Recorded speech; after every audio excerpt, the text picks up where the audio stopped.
नमस्कार बालमित्रांनो, काय मग कसे आहात? मजेत आहात ना? चला तर मग आता आपण एक नवीन गोष्ट आज पाहणार आहोत आणि त्या गोष्टीचं नाव आहे कबूतर आणि मुंगी. चला सुरुवात करूया. एक मुंगी होती बालमित्रांनो, आणि एकदा काय झालं, तिला खूप तहान लागलेली होती. आणि मग काय, जवळच तिला एक नदी दिसली आणि मग गेली नदीजवळ ती पाणी प्यायला. पण काय झालं, पाणी पिताना तिचा थोडासा पाय घसरला आणि मग ती नदीमध्ये पडली. आणि ती मुंगी स्वतःचा जीव वाचवायचा प्रयत्न करत होती.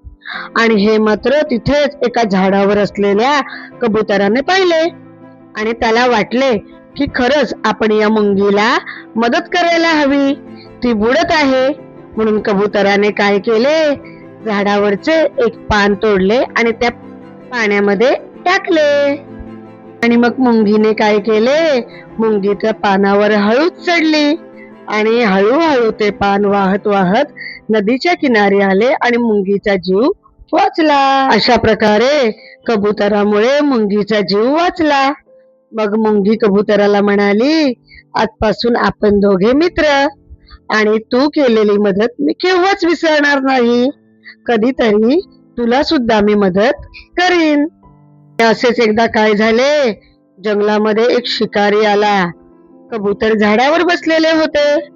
त्याने कबुतरावर नेम धरला, पण इतक्यात मुंगीने ते पाहिले आणि मुंगी जाऊन शिकाऱ्याच्या पायाला जोराने चावली.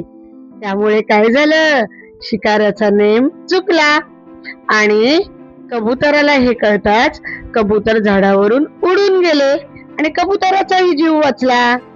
म्हणजेच अशा प्रकारे एकदा कबुतराने मुंगीचा जीव वाचवला, तर आता त्याची परतफेड म्हणून मुंगीने कबुतराचा जीव वाचवला.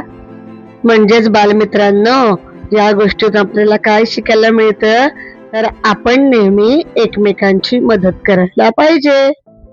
आणि आपण जेव्हा इतरांना मदत करतो तेव्हा ती मदत कधीच वाया जात नाही. काय मग बालमित्रांनो, गोष्ट कशी वाटली? आवडली ना? चला तर मग गोष्ट पहा आणि तुमच्या आईला बाबांना सांगा. आता भेटू पुढील व्हिडिओत. तोपर्यंत टाटा, बाय बाय.